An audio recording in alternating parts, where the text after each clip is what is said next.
If your pan has burnt on food, best way to clean it is to put a little bit of water in the pan, then put it back on the stove on high heat and heat the water up to boiling.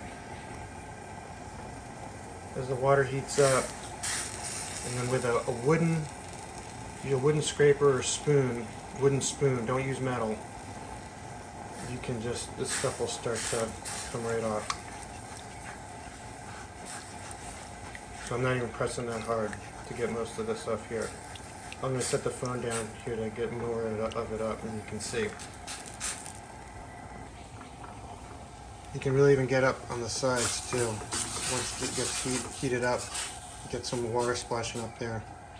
It'll just start easily coming off. This is better than, trying to scrub hard with a brush. You might have to do this a couple times, but you can see it starts coming up pretty quickly. Okay, you can see now I've gotten most of it off, not completely 100% clean, but what I'm going to do now is turn it off the heat and dump this in the sink, and then do it one more time, and then do a quick scrub with soap and water. So, just a little bit more here. You can see as I move this around, most of the surface, here's a little bit more of this off, pretty well cleaned off. And I didn't have to press hard or scrub too hard. This came up pretty easily. Some takes a little bit more work than others, food, but this one was not bad. This will require a little bit more cleaning here around where the rivets connect the handle, but we're in pretty good shape. All right, I'm going to clean this off. Okay, this is with the pan now after one cleaning round. I put a little bit more water in, not as much as last time, and I'm going to do one more scrub. And this time what I'm also going to use is the scrub brush. I'm putting the scrubby side down. Now you don't want to use your hands because that's going to be hot, but you're going to use the spoon or the scrubber here to just go around and get the rest. Okay, and I'm going to set the phone down so I can grab the handle and give myself a little bit more leverage. But as the water heats up, if I just apply a little pressure here, I should be able to get most of the rest of this off, no problem. Let me turn the phone off and continue.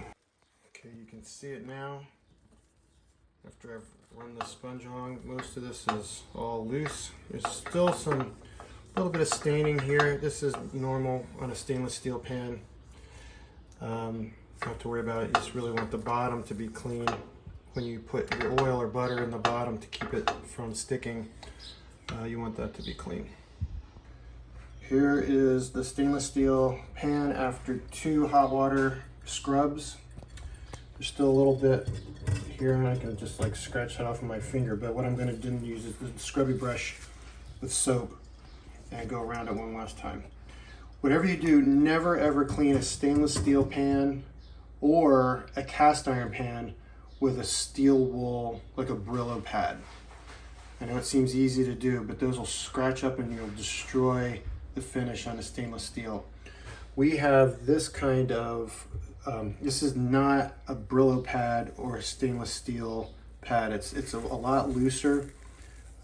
Lori got these, I'm not quite sure where. These are safe to use on a metal pan, but I would use them as the last thing. Okay, so they're great for glass or ceramic, things like that won't scratch, but stainless steel will scratch. So you want to limit the use even of this. All right, here it is. That was after using the scrubby brush, soap and water, and I did not use the metal on this one. I just used the regular little foam brush with the green scrubby back, and it's ready to go for next use. Be sure to use enough oil and butter, some sort of fat, to coat the bottom of the pan when you're doing frying, pancakes, eggs, whatever, and minimize the amount of time you stir in the pan. I know if you crack the eggs in the pan and you do your scrambled eggs in the pan, it's going to get stuck unless you're using a Teflon pan or something with a no-stick surface. So that might be something you want to look at in the future. But those do have a chemical coating which does release over time into your food. So I prefer to use stainless steel or cast iron since they're the safest.